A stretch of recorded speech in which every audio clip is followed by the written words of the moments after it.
Hey everyone, Gill Gross here, and it is time for another mailbag where I answer your hot takes, observations, questions, and ultimately your comments about tennis or anything else posted in the YouTube community tab.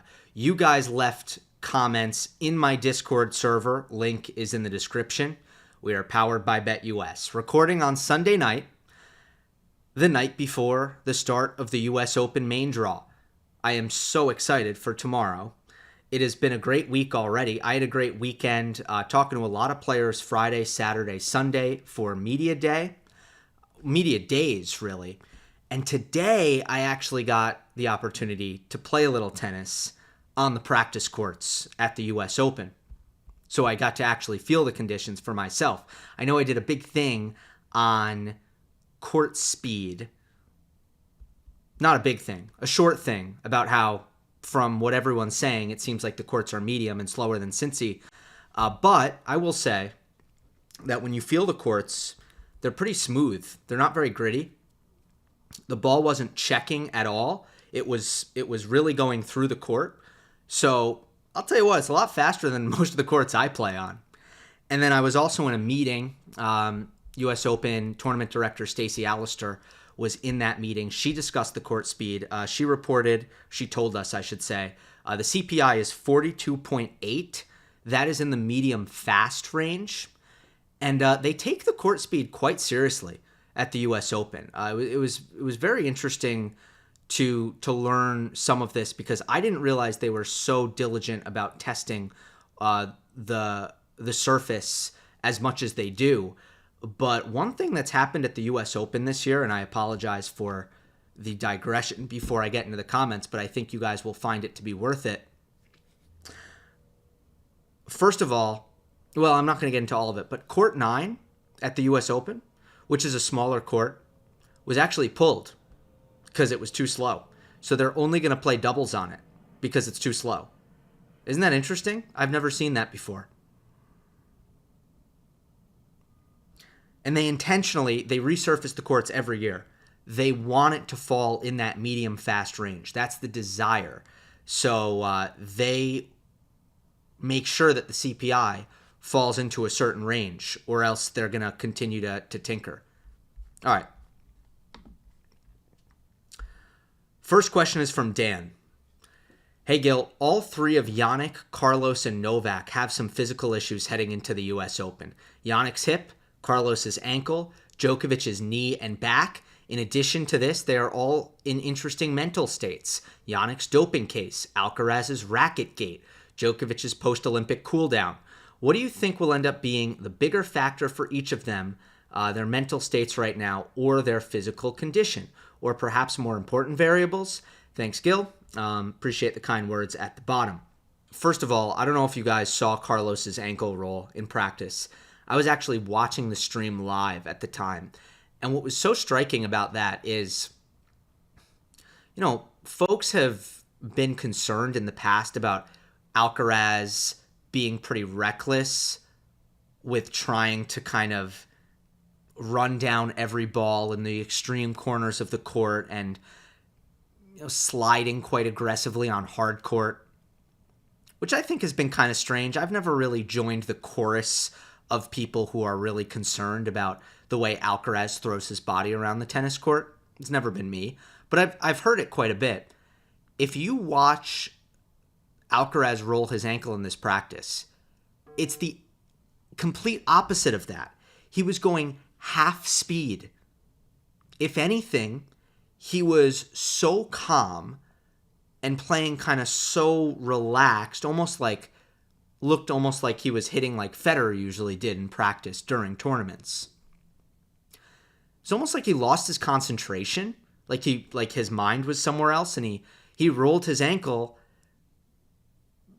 basically hitting a nonchalant, really getting up to the ball in a very calm, nonchalant manner.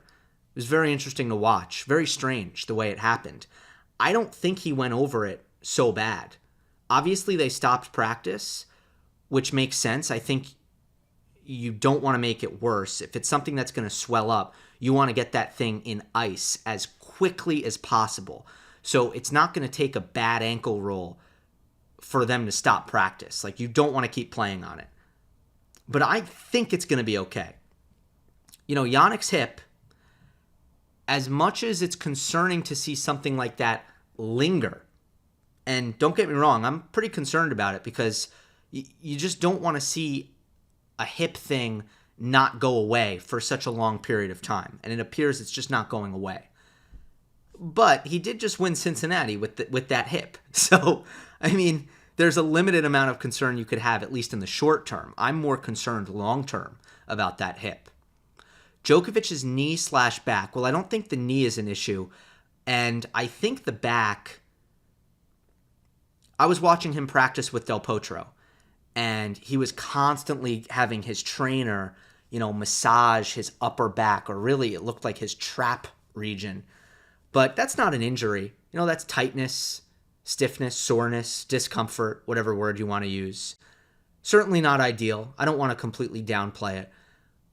But just going through the physical issues, I think compared to Roland Garros, when you add Alcaraz basically dealing with something for an entire month in his hitting arm, Jannik missing his favorite tournament, Rome, one of his most important tournaments, right?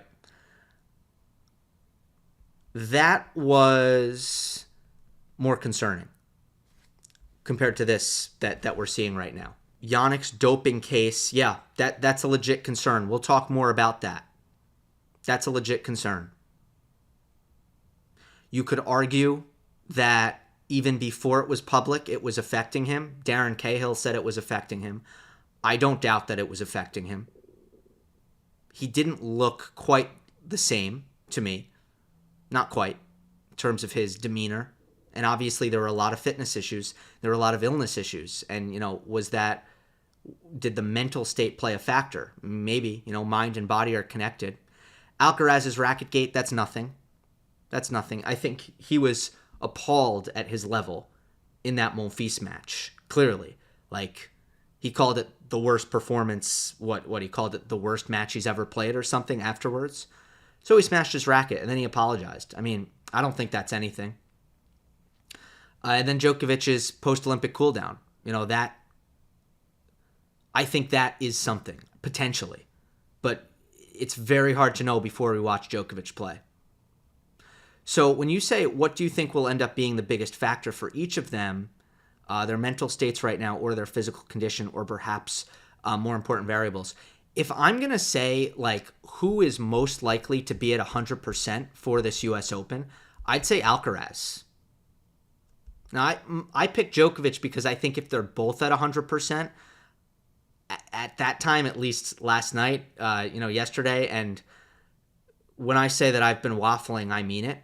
But yesterday/last night, I felt, okay, I think Djokovic will be at 100% if he's been grinding, if he's fit. I think in these conditions, at this tournament, under these circumstances, especially, mentally, physically, all that, I think Novak would win. And that's why I picked him. But I think there are larger question marks around Jannik and Novak. And Alcaraz, I don't have, my question marks aren't as big. Although part of that is quite speculative on my part about the ankle roll. I mean, I don't know how bad it is. And I didn't see if he practiced today or not. I did not see that. Next one is from member Jason.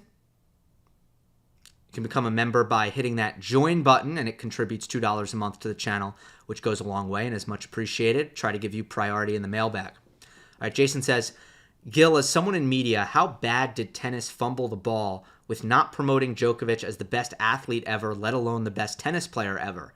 It would have been must-see TV like Michael Jordan, if our media got their stuff together. MJ was not a good person by any measure, and he is remembered as a hero. Anything bad he did was spun into gold. Tennis could give it 2 times growth like golf and Tiger. It's a shame. All right, well, remember, you don't really know for 90% of Djokovic's career that he's the best ever.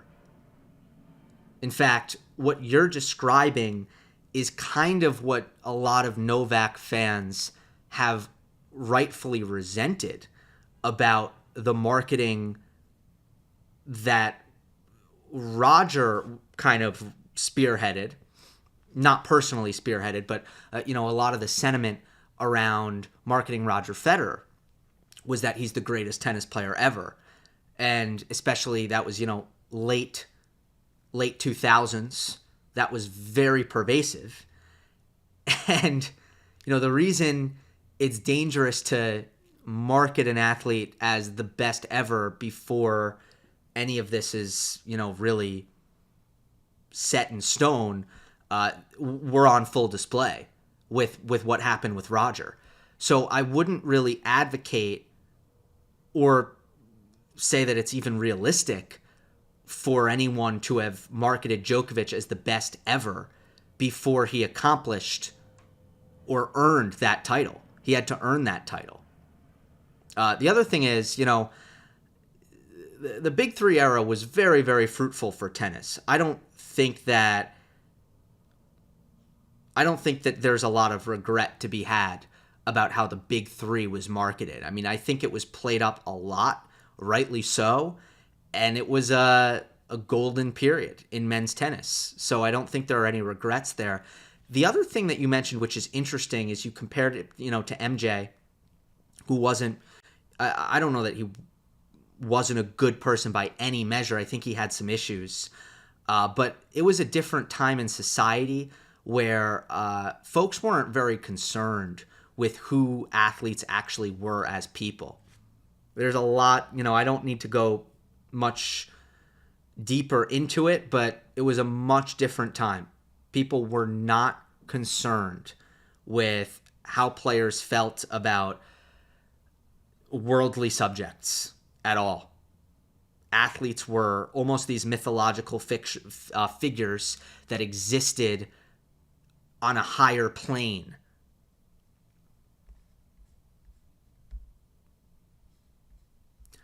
Next one is from Miro. Hi, Gill. Love your videos and insights. Thank you for all that.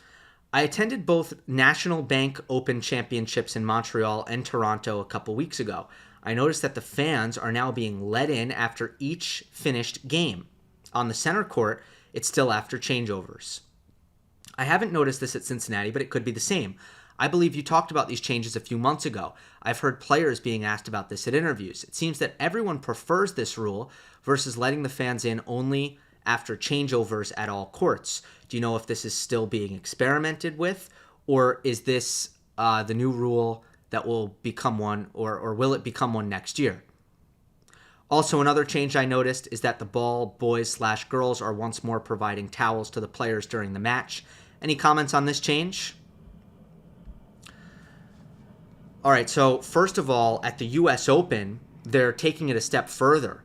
There's a brand new policy at the U.S. Open for fan movement. They have identified two sections of every court.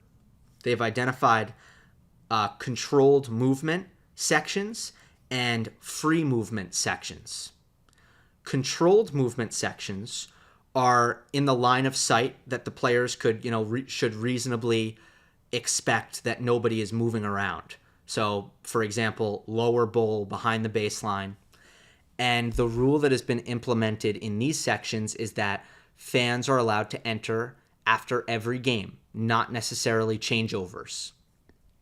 But in the free movement sections, fans can enter whenever they want. So if you're sitting in the upper sections at the U.S. Open, or potentially some of the side sections, I'm not sure exactly, but they've mapped it out and they've told the ushers exactly, when, obviously what the policy is in their given section. There are some areas where fans can literally go in and out whenever they'd like. So keep an eye out for that. Let's see if players complain. Let's see if they only complain when they're losing, because that's always informative. It's one thing if players complain. It's another if they're just being moody because they're down a set and a break, But the U.S. Open has gone that direction. I think it's the direction that we need to go. We need to push the envelope in this respect, because the whole waiting on lines thing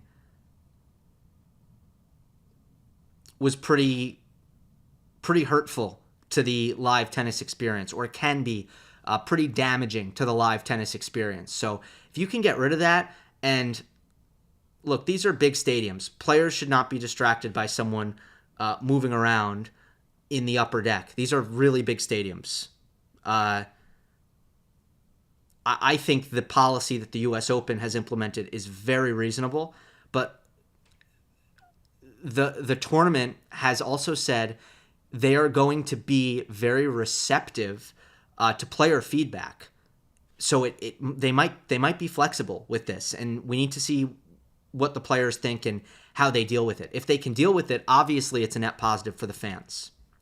Ball boys/girls providing players to the providing towels. At the U.S. Open, the players actually still need to get their own towel. I think what we're seeing now is the ATP does want to speed up the game a little bit more, but they don't feel like they can reform the serve clock without reforming the towel policy. So they've experimented with starting the serve clock immediately after the point ends. But then they've looked at that and they've said, do players have time to get to the towel if that's the case? Probably not. So let's cut down on that time by allowing the ball crew members to deliver the towel. And they find themselves in a little bit of a pickle.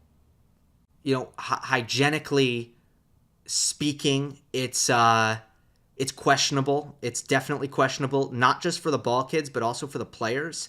I'm not a germaphobe at all. So, it really, sweat on my hands handling the towel, it didn't bother me much. But,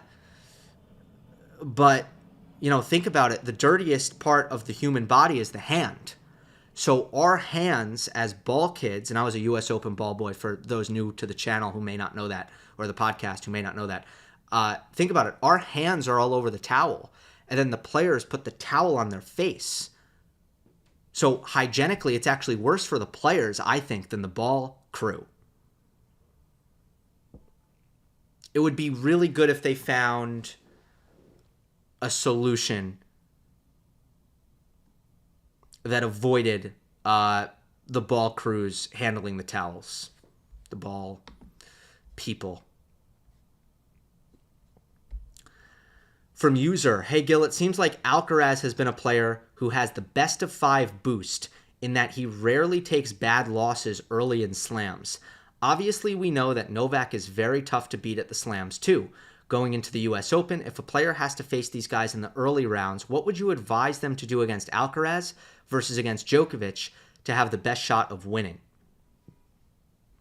All right. Look, for Alcaraz, I think it depends on what my player is able to do, like what my player's skill set is. But if I have a player who I think can get really, really aggressive on the second serve returns, I would really stress that against Alcaraz. I think that just avoiding those neutral situations by getting into an advantageous position off the first strike is really, really key against Carlos. If he's standing back, on return, I would certainly encourage the slice serve into his forehand, like what Djokovic did at the Olympics. I think that gives you the best +1 opportunities. I think you have to stay aggressive against Alcaraz. I think getting passive in general is really costly against him. But you also need to feel it out in a way. Like, there are times when Alcaraz's forehand can go away on him. And then maybe you dial it back if he's having one of those days where he's spraying a lot. Maybe. Djokovic, I'd maybe encourage a little bit more patience early in a major. I think playing patient with variety into Novak's backhand is the best way to work the point. Now, you can't expect a lot of misses off of his two-hander, so you have to be kind of willing to be consistent, and you have to be fit enough to implement it. But, I think Novak increasingly doesn't want points to get too physical. If you allow him to kind of do damage with his forehand,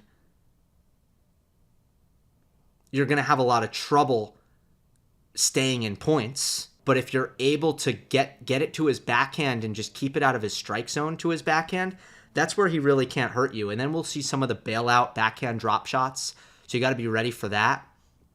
That's one of the main things I would say.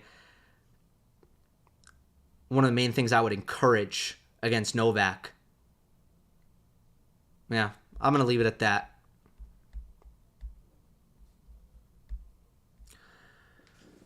All right, from Chigger. Hi, Gill. My comment regards the Sinner situation and the idea that he got preferential treatment. There is a case very similar to Sinner's concerning Marco Bortolotti. On October 4th, 2023, Clostebol was found in his system, but he served no provisional suspension because he came up with a credible explanation, and the positive doping test was only announced after a final decision was made by the ITIA. As he is also a lower-ranked player, this seems to point the exact opposite of Sinner getting preferential treatment, so I was wondering if you have any thoughts on this. The Bortolotti case is certainly a tick in the box of the idea that Sinner didn't get preferential treatment. There's no doubt about it. It is very significant precedent. It suggests / supports the idea that the obviousness, the notoriety of Clostebol may have played a pretty big role in Sinner's ability to avoid the provisional suspension. The fact that the source of the substance was easily identifiable, the fact that there was a very clear, again, obvious, I'm going to use that word again, a very obvious trace and story for how it would have, for how Sinner would have been contaminated with the substance. And potentially a lot of, in a lot of these cases, it takes longer for the athlete to identify the source of the contamination. Now, again, I come at this from the perspective of someone who has long been critical of the way a lot of these high-profile doping situations have played out. I've been critical because so much of the time, the initial rulings have been overturned, or at the very least reduced. And when consistently across the board you're getting that result, it means that one side, either the ITIA in its initial decision, or the appeals processes, whether it be the tribunals or the CAS in the appeals process, one of those sides is off because they're rarely on the same page. They're rarely seeing these cases the same way. And we have seen so many cases where players do get exonerated, no fault, no negligence, but they weren't able to avoid the provisional suspension. And when you see that so many times, that is where the players or anyone who has suggested that inconsistency is a problem, that is where that's coming from. It is also true that no two cases are the same. And that is why, although regretfully the Bortolotti case was not something I was aware of, that is why I did point out that Sinner's expert legal counsel could have played a factor, and the well-known and obvious nature of Clostebol could have played a factor. And it appears that those two things did play a factor. So there are other angles that obviously we might take to this at this at some point, but I'm going to leave it at that for now. Very loud outside. I don't know if you guys can hear that, but this is New York City, this is what you get. Next one from user. Hey Gil, I saw this on a Reddit post and was curious if you have a take. The question was, if all active players on tour return to their primes, what would the top 10 be for young players taking the best we've seen them play? Obviously, it's hard to predict hypothetical matchups, but was wondering your thoughts from an eye test of these players. So, okay, all active players on tour top 10. This is very tough to do. This is not an easy one at all. But if we're just talking like best year, so if I could take 1 year of a player and give them kind of that level for a year, what would the top 10 be? I would say Djokovic 1, Nadal 2, Alcaraz 3, Sinner 4. I think Alcaraz and Sinner already. Sinner, it would be, I guess both of them would be this year. I think both of them have shown a level that's better than everyone I'm about to name, everyone who's about to follow. 5, this might be controversial, but give me 2020 Dominic Thiem at 5. 6, I'll go Medvedev. Maybe 2021 Medvedev would be his peak so far.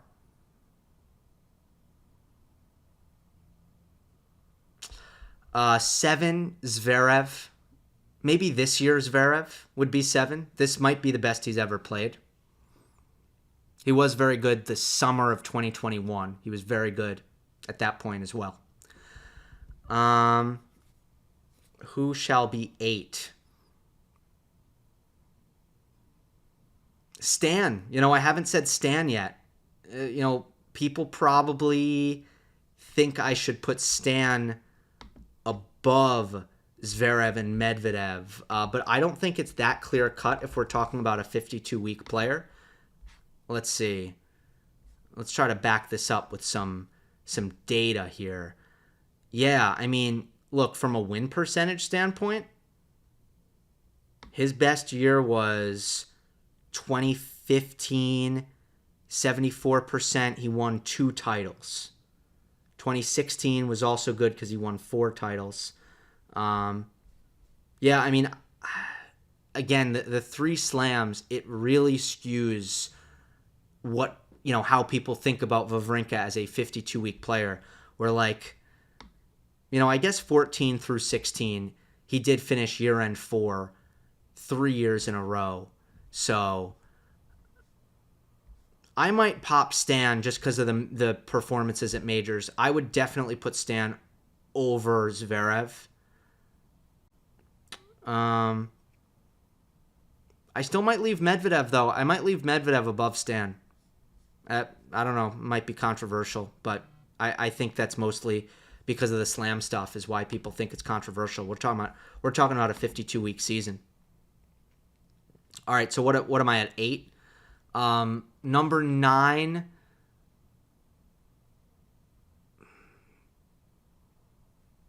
I'll put Tsitsipas. Tsitsipas, from 2022, when he was at the very least crazy good on clay. All right. Oh, Berrettini. Monfils. Yeah. Give me prime Monfils. It's a pretty strong world number 10, peak Monfils. So, yeah, that'll work. Before we get to the next comment, a reminder that BetUS can be your betting home for the US Open. Currently, BetUS is offering an 125% deposit match on your first 3 deposits up to $2,000. Please gamble responsibly and don't harass the players. From Ashley, why do people always talk about Djokovic not having motivation after winning Olympic gold? Has he mentioned this in an interview somewhere? What are your thoughts on his motivation levels post-Olympics? Well, to your last question, I don't know because I haven't seen him play post-Olympics. I don't know. I got to see what it looks like. But he has mentioned this in interviews. A lot, actually. And one thing I would point to, for example, is look at his reasoning for pulling out of Miami this year. He wasn't injured. He couldn't get up for it. He wasn't in shape. He knew he wasn't in shape. He didn't want to get in shape. He wasn't motivated. And he was like, look, I have other priorities, and I don't need to just like play Miami for the sake of playing Miami when I know that I'm not going to be anywhere near my best. Like, for what? Why am I doing this? Let's go home. Let's spend time with the family, you know? So he's talked about it a lot. You know, you can find him talking about motivation plenty. Now, is it plausible? Is it possible motivationally for Novak to just continue to peak at the slams, to turn that switch on, off, on, off? That is not always easy to do. And there, you know, it's not binary. So he has certainly done that to an extent for several years now, where he's looked to peak for the slams. But it's also a matter of how extreme are those peaks and valleys, particularly the valleys. And I think it's important that those valleys are not too extreme. Otherwise, I think it's difficult to build all the way back up, which maybe we saw a little bit for Novak. I mean, we saw it the clay season leading up to Roland Garros. It certainly seemed that way. But also, it's human nature. Like, we all get human nature. Motivation is oftentimes reliant on goal setting, rivalry. Right now, it feels like what he may have to rely on is the joy of competition, the pride of competition. That might sustain him. That might keep the fire burning. But we have to see. It's a question. And I always like to remind people of this. You know, the fact that we're talking about Novak's motivation as much as we are is a credit to him and how resilient his body has been and how resilient his tennis level has been and his, you know, skill adaptation, like all of those things. Right? Because we're not talking about that with Nadal. We're saying his body can't hold up. So you see what I mean? You'd much rather be in Novak's position. From Thomas Hagel, what are your thoughts on Michelsen escaping a default in the Winston-Salem final? How does it sit with you regarding previous high-profile defaults like Shapovalov swearing and Djokovic US Open 2020? The inconsistency boggles my mind. Yes, that's because the rulebook has left so much of this up to judgment. Unfortunately. It's a lot of judgment. And with judgment, you get inconsistency. The only consistency that I've seen when it comes to officials being struck, or not officials, but even fans being struck with the tennis ball, twofold. One, it has had to do, in my observation, mostly based on how much duress the person struck with the tennis ball ends up being in. So when Novak hit the lineswoman, you know, she went down and she stayed down. And, you know, she appeared to be in a lot of duress. When Shapovalov hit the chair umpire in the eye, I think that was at Davis Cup, you know, the chair umpire was injured. And that made it a very, very straightforward case of default.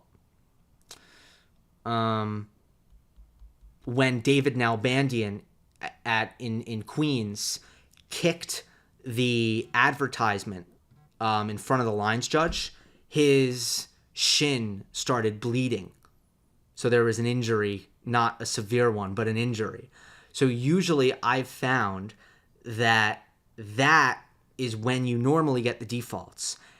And in the case of, there was someone at Roland Garros this year, hit somebody, and then obviously there was the Roland Garros thing with the doubles. You know, sometimes it's hard to keep them all straight in my mind. Normally when the person who is struck with the ball plays it off as, I'm okay, you don't get the default. But obviously what you're doing there is you're not punishing the action. You are, you know, punishing you're officiating based on the consequence. You're not officiating based on the action, which doesn't really seem like it's right. And I mean, I think they need to try to take more judgment out of the rule. Right now, there's a lot of judgment. And I guess the hesitation when it comes to saying, like, okay, automatic default if you hit anybody ever, is that, I don't know, like, what if you launch the ball into the upper deck, right? If you hit the ball high up in the air and it happens to hit someone, like, we all know, because we have common sense, that that's really not all that dangerous. It's still a ball abuse warning, but it's nothing like what Michelsen did, hitting a line drive. So if you take the judgment out of the rule, the one downside of that is you lose some of that common sense nuance. From Orion. Hey, Gill, huge fan. Thank you. I've always admired how you stay neutral and objective in your takes, especially in situations like the Draper-Felix drama, where you offered such a balanced and nuanced perspective. I know journalists are expected to remain objective, but it's rare to see someone who consistently avoids bias and quick judgments. I'm curious, where did you learn to approach things this way? Well, thank you for that. I try to present as many perspectives as possible, and then I try to tell you exactly why I may align with one particular perspective more than others, or why one thing may resonate with me more than others, because I don't want to be neutral to the point of I'm not taking a stance. Nobody wants that, or never taking a stance. But I want everybody to know that I've considered multiple factors en route to arriving at whatever stance I'm taking. So I also have the space to show my work. I have plenty of time on this show. It's long, and therefore I'm able to kind of show my work, I think, is the best way to put it. I know that's a very school-centric phrase that you learn to show your work in math class, but when I get to an opinion, I really try to tell you guys how I got there, including expressing some of the factors that maybe I ultimately ended up brushing off for whatever reason. So that's all I can really say. I mean, I don't know. I had a great education at the best journalism school in the United States, in my opinion, which is the SI Newhouse Public School of Communications at Syracuse University. So maybe some credit goes there. I've had certain role models that I've looked at, and who I felt do a really good job of presenting arguments in particular ways, and maybe that is factored in as well. But at the end of the day, I mean, it's genuine, and I try, and I guess those are the two keys. All right, from Lindsay, member. What are your hours like every day during the U.S. Open between commentating and content? Are you pulling 12 hours plus? Would love to get a window into the routine. Yeah, I work very long hours. So my role at U.S. Open Radio, for those who don't know, I am a court reporter. So the main broadcast, the play-by-play, is mainly going to be focused on one match. That's the match that is really getting dedicated coverage, not unlike TV. My job is to be at another match and basically to provide constant color, storytelling, updates, tactical perspectives, whatever it be, on whatever match the broadcast was not focused on, so that the listener can get a full picture of what's happening at the tournament at a given time. I also interview players after matches, so that's another aspect to my role. And then sometimes, especially for the bigger matches towards the second week, I will be the third member of a broadcast that's focused on one match. And in that case, I'm trying to bring, yes, a third perspective, but also some of the things that you can only get by being in the stadium, because the other commentators are actually not in the stadium. They're calling it off monitor. So me being courtside, I might share my observations on the conditions, the crowd, what a player's body language to their box looks like. Like I get to see the box whenever I, turn my head and look at the box. Whereas if you're watching on TV off of a monitor, you only get to see the box when the director decides to cut to the box. So those are some of the differences. I'm normally on starting at 2 or 3 p.m. and then I go usually until the last ball, which is often around midnight. About a 5-hour night session, I guess, would be typical. Sometimes it's longer. Night sessions at the U.S. Open start at 7 p.m. Normally I get like a 1-hour break in there. So I'm on air a lot of hours, but of course then there's the preparation, which is pretty light. Another thing is that I'm in New York, so there's a lot of people who I try to see. And that also takes a lot out of me, but it's a good thing. It's also part of the joy of coming to this event. So like tomorrow, I might not be on air until 2 p.m., but I'm going to meet up with one of my really good friends and watch some tennis with him. It is my good friend Anthony DeBundo, actually, who some of you may know. He does great soccer content for The Ringer. So if you are a soccer fan, I recommend you following DeBundo. He does other stuff too, but it's a lot of soccer. All right. Hey Gil, you probably get asked this this is from Sharon, by the way. You probably get asked this every year, but what are some tips you have for first-time U.S. Open attendees? I'm going first Monday/Tuesday for official play, and am considering going either on Friday or over the weekend to watch player practice as well. What's your personal preference for seats when watching a match in person, baseline versus sidelines? And then a question about my role at the U.S. Open, which I already explained. Tips for U.S. Open attendees. One tip is that oftentimes the worst seat in Ash will actually be cheaper than a grounds pass, in which case get the worst seat in Ash, because that is also as good as a grounds pass, but you get to go into Ash, even though your seats are terrible. So that's one tip. Second tip would be come to Fan Week, which is qualifying week, and it's fantastic, but it's so funny.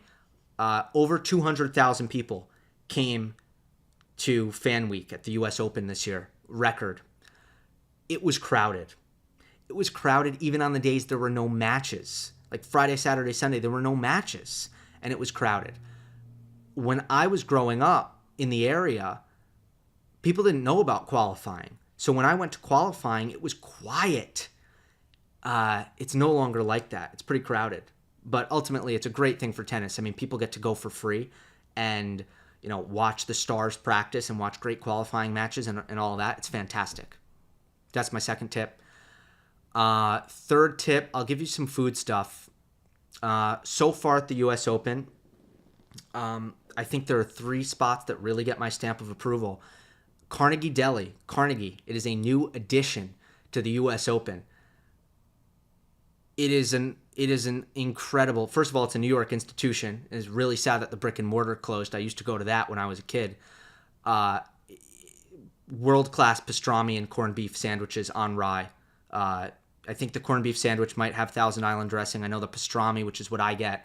I like the heavier spice. I think it cuts the fat a little bit better. That's with mustard on rye. That's probably my number one rec for food. It is expensive, but it's also a lot of food. You might even be able to split it if you're with somebody, and it might fill you up. Second thing would be Italy. Italy has a pretty high quality, a pretty high standard of quality. There's one of those in Ash, I believe, and then there's one of them near the fountains in the main concourse. Then the other one is Pat LaFrida. They have an Angus steak sandwich that I don't recommend as much as the prime rib sandwich, which I recommend a lot more.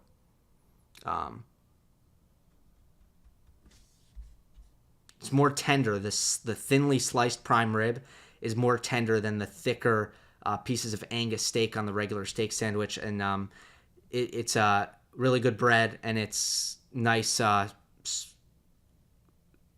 like sweet peppers that they put on there as well. They're kind of sweet pickled peppers, which is also going on the sandwich.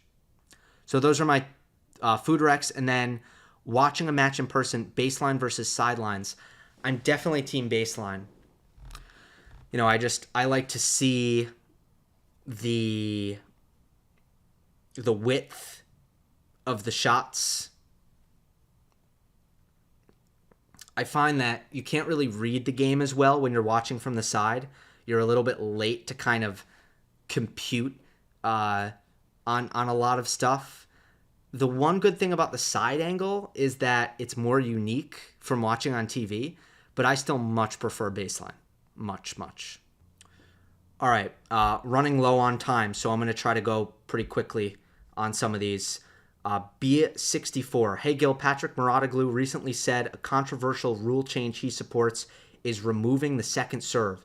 This would certainly change the game a lot, but it seems to me it could increase variety, lower match times, and alleviate some of the problems like those Hugh Clark and others have been discussing.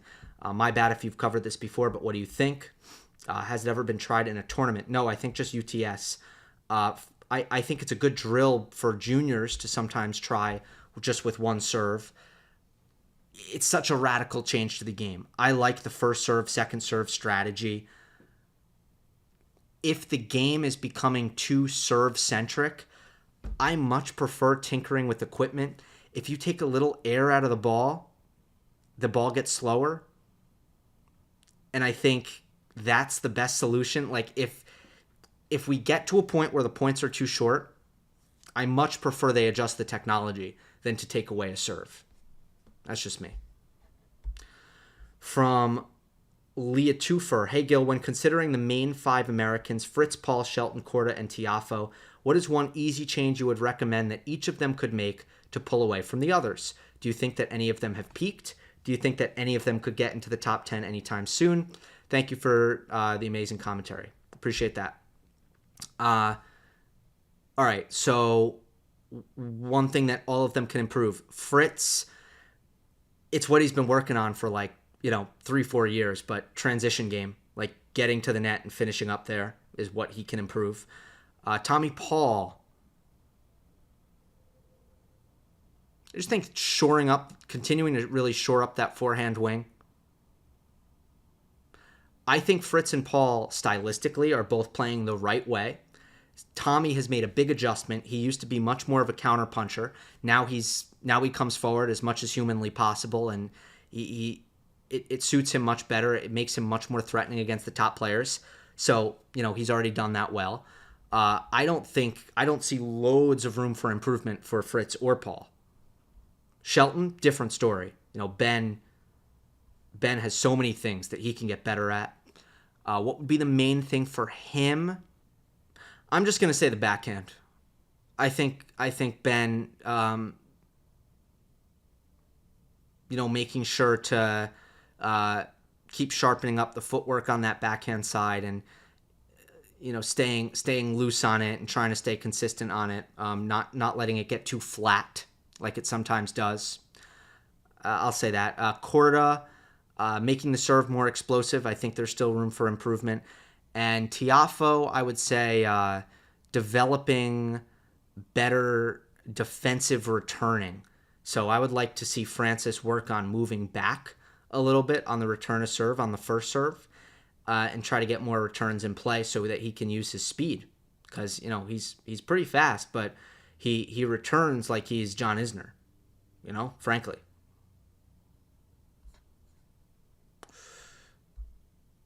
Yeah, of all of those guys, though, Shelton, I think, has the most opportunity for improvement. I'm not going to read this whole one because it's too long. But it is from Alessandro Valente.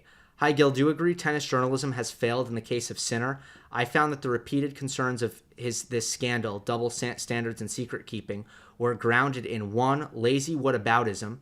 A different case had a different outcome equals not fair. 2, selective outrage because it concerned the number 1.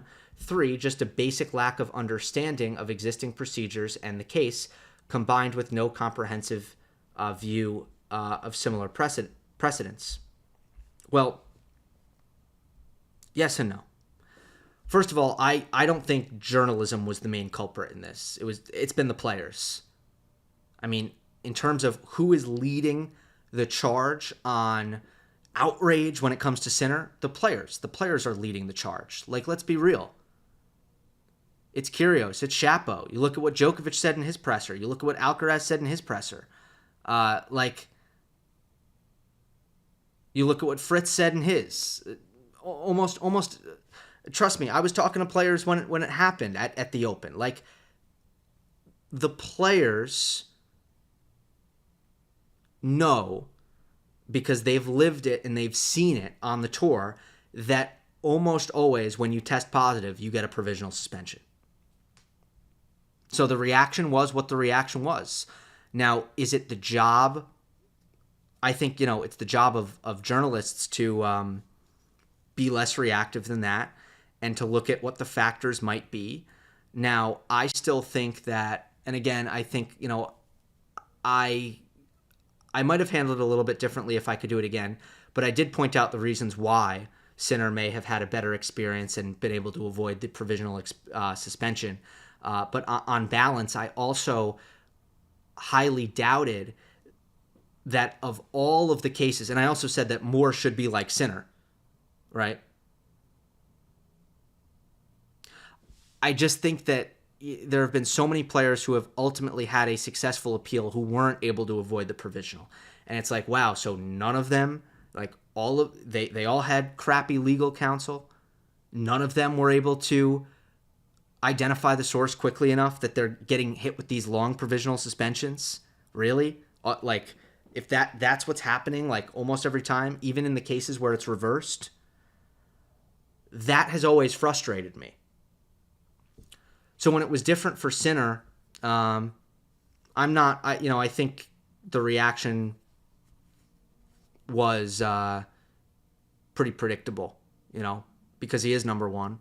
And at face value, it's a bad look. And when you dig deeper, it looks a lot better for him. Not really for him. It looks a lot better for the integrity of the entire system. The deeper you dig. Even though I think there are a lot of flaws in the system, it's by no means perfect. Another thing I'll add, very hard to cover doping in tennis. Very, very, very difficult to do. It's complex. The resources are somewhat difficult to come by. There are very few good sources. Like, a lot of journalists don't have great sources in the space because the sources don't make themselves available, because it's all kind of this separate, secretive world. So it's hard to cover. Also, it's highly scientific. That makes it hard to cover as well. Last one from A Bird.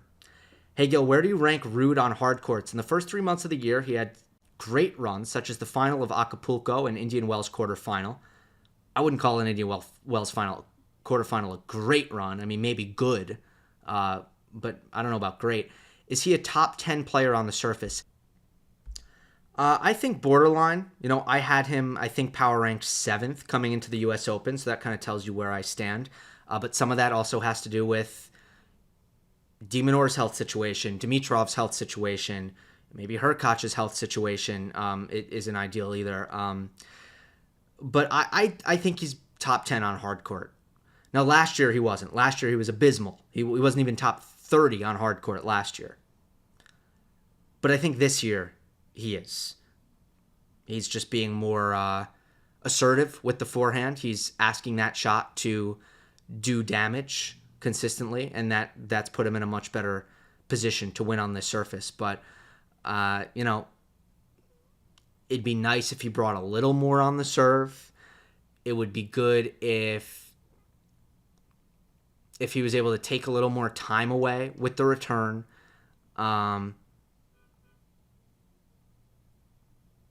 Sometimes on the slicker surfaces, obviously, he can get pushed back. He can get a little rushed. The forehand doesn't have as much time to produce the heaviness. So there are downsides, but I think he's borderline top 10. And I will leave it at that. Thank you, BetUS. Hope you enjoyed. Don't forget to subscribe. I'll see you next time.